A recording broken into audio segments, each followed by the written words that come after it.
and welcome back to another one of my podcasts during this 2020 coronavirus lockdown. We are, I think, approaching onto week 3 now, or we are into week 3, and I will be honest with you, the boredom is starting to set in, and I'm sure it is the same for a lot of people out there, but I'm finding things to keep my hands busy and my mind occupied, and doing these podcasts is one of those things.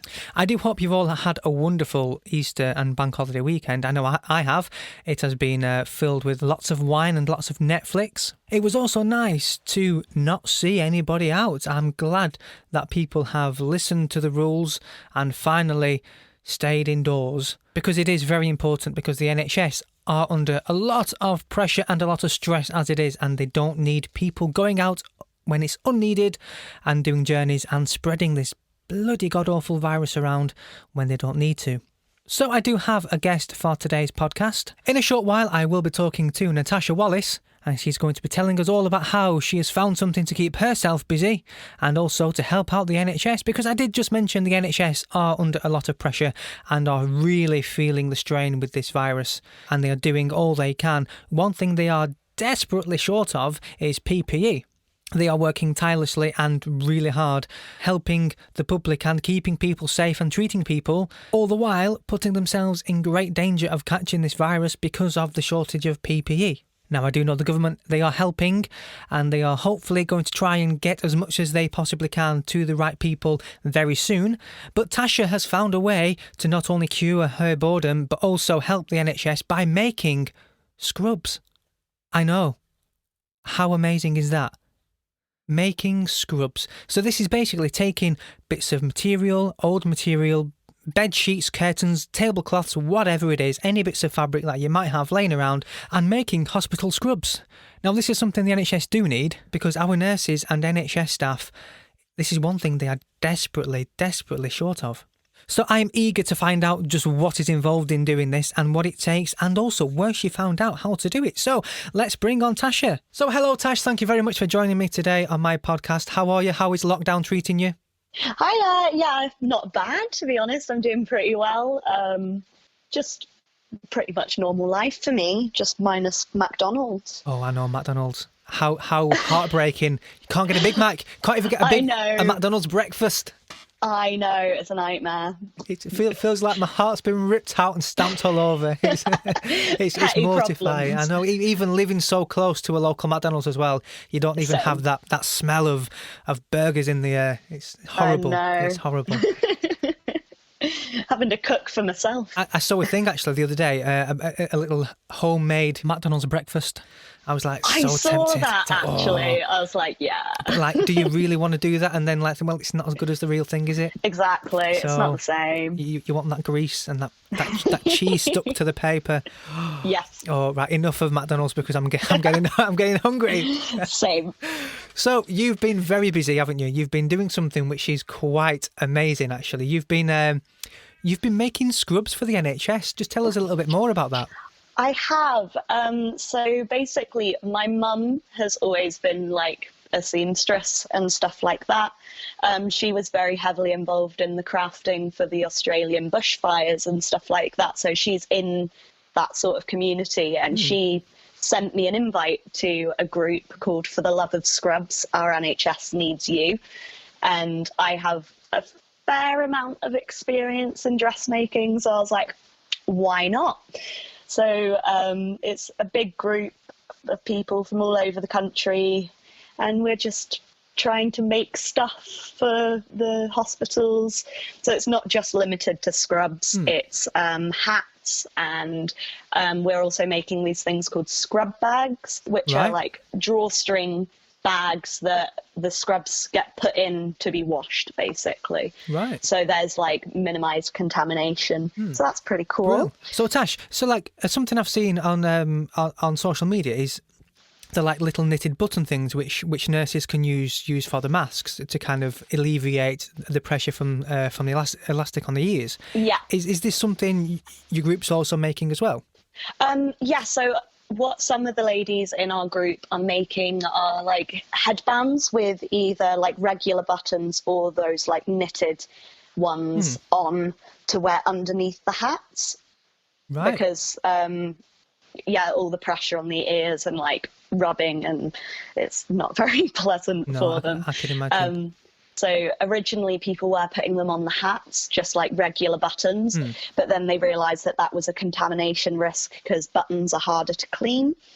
So they've started either doing them on the headbands, so that they're minimised contact, I guess is the word.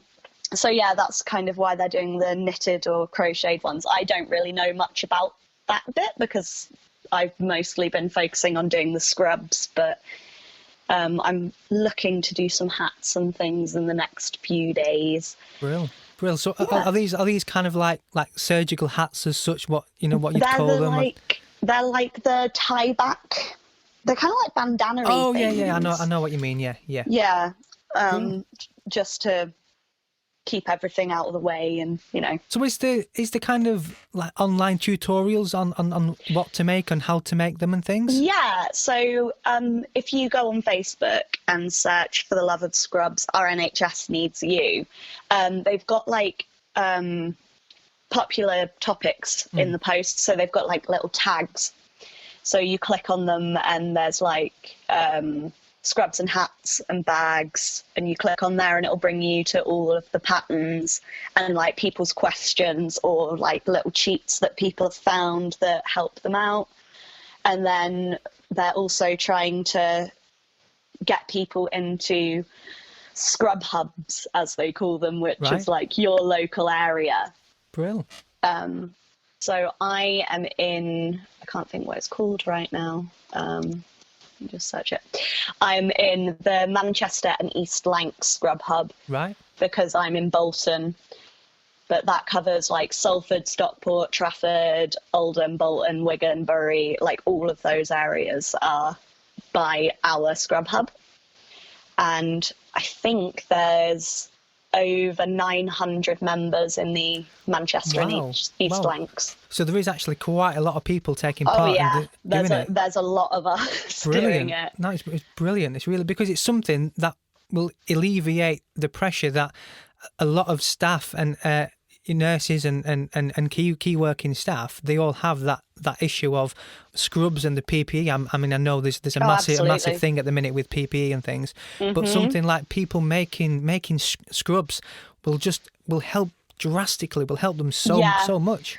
Well, people in hospitals are going through upwards of 10 sets of scrubs a day. Wow.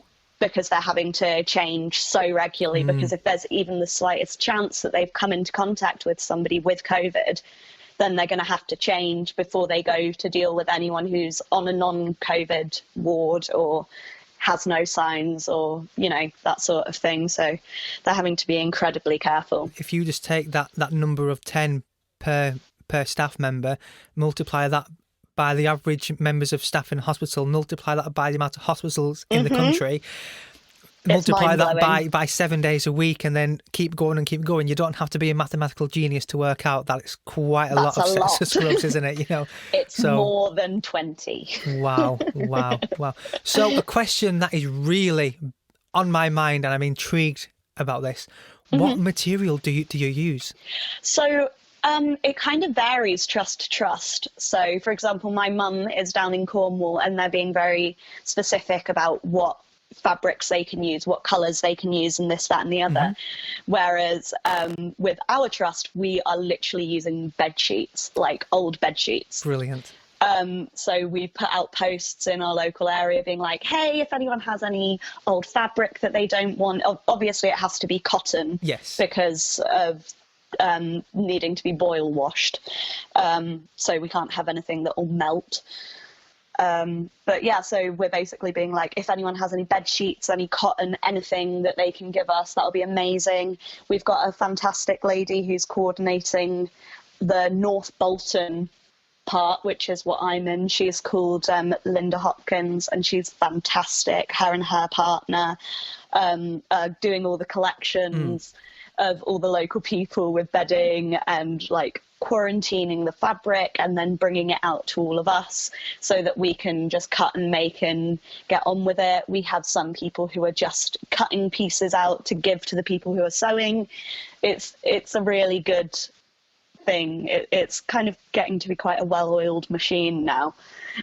Well, and I guess as well, they kind of like, I mean, myself, I enjoy a good laugh and a good giggle. So I envision like something like a nurse walking around doing her rounds with a SpongeBob SquarePants, set of scrubs and stuff. And I just think something like that. I mean, as especially nurses who are on children's wards and working in paediatrics and things. Did you make a set the other day, which was it Union Jacks on it or something? Yeah, there was it has weird print on Union it. Jack bow ties, glasses, and mustaches. That's the one. That's yeah. It's brilliant. It really is brilliant, and it's just a little bit of something else to kind of make people smile. Just because when people think of scrubs, people think surgery and they think of real kind of medical emergencies and procedures and things and blood, guts and gore, but something like just making a set of scrubs out of an old tablecloth or bed sheet, whatever, potentially could put a smile on a few people's faces as well. Yeah, I mean, there's this lady in my group again called Tracy, and she's an absolute genius. I don't know how she does it, but she makes the coolest scrubs ever. Like she gets all the funny, strange prints and stuff like that. So she made like a Doctor Who set that had Doctor Who across the shoulders on the back, and she's made I think a Dalek set. I think she made the SpongeBob set as well. Brilliant. She just makes the most fantastic and she's so fast. She'll put them together in like 3 hours and then I'm there like 6 hours later just finishing. That actually brings me to my next question. I was going to ask you, how long does it take to make a set of scrubs? So I've only made 3 sets so far. The 2 of them have been extra large, and then the set I made yesterday with the mustaches on it is a small. So I'd say the extra larges probably take me maybe half an hour, 45 minutes longer, just because it's more fabric and takes longer to overlock everything and all that sort of stuff. So on average, I'd say they take me between 5 and 6 hours. Really? So that's quite a while, really. I mean, to a lot of people, that's like a full day's work. Yeah.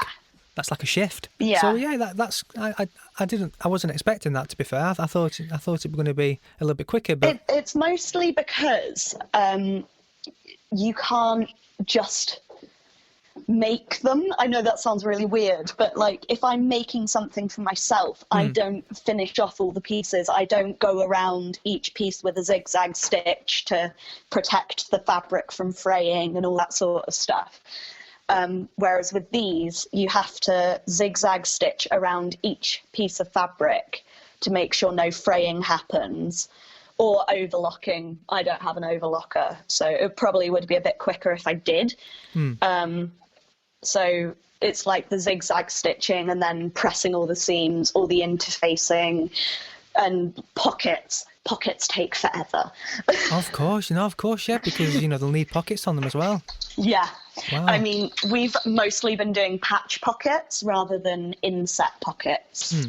So inset pockets are like the ones you'd have in jeans, or where something where they're the actually like inside. Yes. Whereas a patch pocket it's kind of just like a square of material folded over and stitched on. Right. Okay. Yeah, I'm with you. But it's making sure they're straight and they're in the right place and all of that. Well, it actually sounds pretty difficult, and my next question was going to be just what kind of skill level would you need? I mean, would someone like myself who struggles to sew on a button, would I be able to go to a sewing machine and pick up this skill and make a set? I wouldn't say necessarily that they're that difficult.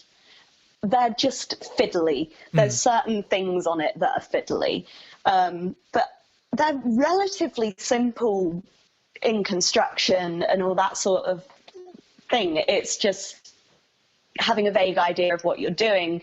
But there's so many videos on YouTube now and all of that from the scrub hubs and from For the Love of Scrubs that are showing you how to do all of it. That, yeah, realistically, I think anyone who has access to a sewing machine would be able to do one.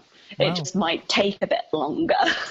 But if one person can make a set and it takes them 3 days to make a set, then that's still one more set which is going to a good cause. And also there's other things that you can do that aren't as complex as the scrubs. Like, as I say, the scrubs aren't super complex. With most of the patterns you get, it gives you like a step-by-step breakdown of what to do. So I can send you a picture across of my instructions if you'd like, so you can have a look at them. But it's literally like 15 steps to make a top. Wow. And is it just a matter of you get the plans, you print them out, you've got some kind of template as such to kind of trace over, and that's really it? Yeah, absolutely. So they have these things, like at-home print patterns. So it'll print out over about 30 sheets of paper, and you like tape it all together, right, and then cut it out at the appropriate size of which you want to do. There's different lines on patterns to show which size you should be doing. So obviously the outside one is going to be the biggest size, and they go in gradually, but they have different patterns on them because sometimes they overlap and all that sort of stuff. So yeah, so you just do that. So you can get everything you need at home. I'm very lucky in that Linda brought me a pattern that she'd had printed because our local printers is doing it for free for us, which is amazing. Brilliant. Because I don't think my printer could handle it. But yeah, and also, as I was saying before, if you don't feel like you're confident enough to make scrubs, there are other things you can do. You can do headbands, you can do the bags, you can do those, there's little crochet hearts and stuff that people are doing as well, which I've seen just as like a little solidarity nice thing to do. Wow, so it's not just a case of making scrubs or making bags or headbands or whatever. It is a case of if you can crochet as well. It's anybody who is able to do that talent as such, knitting, crochet, machine work. It is across the board. There's something for everybody to get involved in. And also, like, if you don't feel comfortable, if you're not able to sew, or you don't have a machine, or you just generally don't feel comfortable doing it, most scrub hubs do have GoFundMes that are going towards fabric costs if you can't get enough for free from people, to get pattern pieces professionally cut, so that you just have the pieces and they're there ready to go, professionally cut, so you don't have to deal with wonky lines and stuff like you have on mine, because I'm really bad at cutting out pieces. But yeah, so there's loads of things like that. So if you don't feel like you're comfortable sewing, then please do try and find one of the GoFundMes and give some money towards us getting all the materials that we need, and so we can do as much as we can. Yeah. So once someone has made a set of scrubs, where would they take them? What would they do with them? So each scrub hub, well, this is definitely the case with ours. Obviously, I can only speak for my scrub hub, but we have like a transport department, which is people who are less comfortable sewing but want to do something physical to help. Okay, yeah. So they'll drive round to all of our houses and collect everything up and then drop it to the hospital porters. So we had a big delivery to the Royal Bolton Hospital the other day, where I sent off 2 sets of scrubs and some bags. And I just gave them to Linda and Martin, and they took them off to the hospital for me. Brilliant. So yeah, it's really handy. There's lots of different cogs that make everything go. It's very helpful. Well, Tasha, thank you very much for having a chat with me, because I mean that's really enlightened me, and you just don't realise, again, just what people are doing help each other out and help the Yeah. NHS. And I've mentioned in past podcasts, sometimes people, they automatically they go to the financial of like, yeah, well, I'll give you some money to help, but sometimes money doesn't help. Sometimes it's the things that people can actually make or do, which really does make a difference. Well, like the major thing for me is I suffer with anxiety and chronic depression. So prior to doing this, my mental health was really bad. I had to like turn the notifications off on the news and all that sort of thing because I was having panic attacks daily and just sobbing for hours, and it was horrible. And since doing this, I've just felt so much less helpless. I feel so much better in myself because I can actually do something that helps people. And of course, I'm not saying that everyone should do this, because if you don't feel comfortable, again, like, don't feel pressured to do it. But it's just helped me an amazing amount, and it's just really nice seeing that what we're doing is actually being used as well. Like, we've seen some photos of staff wearing scrubs that we've made and stuff like that, and it's really lovely. Brill. So just finally then, before you go and get back to your sewing machine and start making some more scrubs, just remind us one more time, where can people get all this information? If they want to partake and get involved and join, where can they get all the information? So if you go on Facebook or on Google and search for The Love of Scrubs, Our NHS Needs You, then you should be able to find it. And everything will be there. They can be pointed to their local hub as such, and get all the information they need. Look on Instagram, look on Twitter. A lot of us are putting like the hashtag for The Love of Scrubs on our stuff that we make, so that it expands the reach, and people will message us and be like, oh, what's this thing you're doing? And then we point them in the right direction. Brilliant. Because it's something like a catchy tagline like that really pricks up your ears and go, oh, it does. I wonder what that is, because that's exactly what it did with me. I saw something on social media, which you'd put on, and I thought, oh, I wonder what that is. And then when I clicked on it and saw what it was, I was like, wow, that's impressive. It's brilliant. Yeah, it's amazing as well, because there's a lady as well who's designed outfits for Beyonce, who's local, who is involved in making scrubs. So it's just like, there's people from all walks of life doing it, and it's such a lovely community. I think I'm the youngest in my scrub hub, because I'm only 24. And I'm the baby of the group. Aww. So it's really nice, because I can just message and be like, I don't know what I'm doing. And somebody will be like, okay, here's what you do. Bless. And which is great. Is the kind of, support, do you do like video conferencing and stuff with each other and give each other support that way? It's mostly, we have a WhatsApp. Yeah. So we send photos of what we're doing and just generally chat about nonsense. We're planning a party for when all of this is over, so we can actually all meet and put names to faces and things like that, because we have no idea. Like, I don't know if you saw the picture of me in the really baggy scrubs. The really big one. I think that was the one which actually got me thinking, like, what's she doing? I posted that in the group, and it was the first time I'd put a picture in.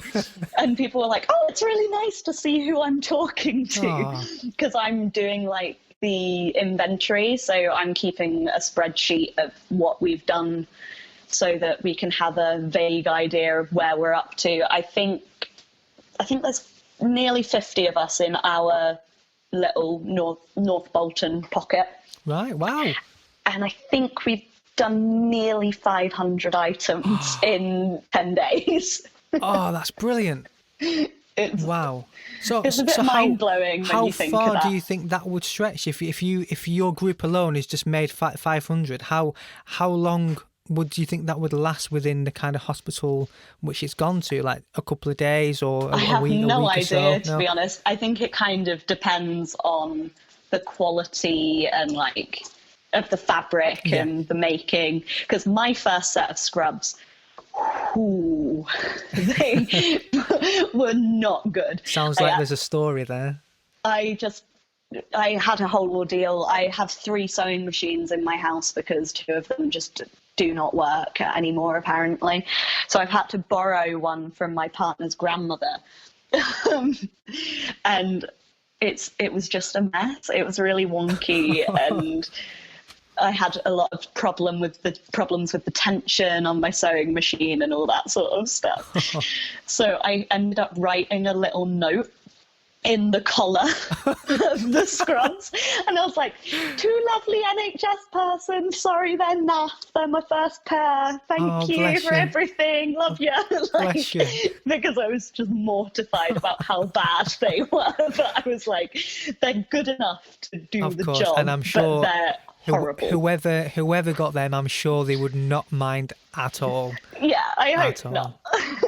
The ladies in my group kept being like, they're not going to mind that like the scenes are wonky, and I was like, I hope not, because that would be awkward, wouldn't it?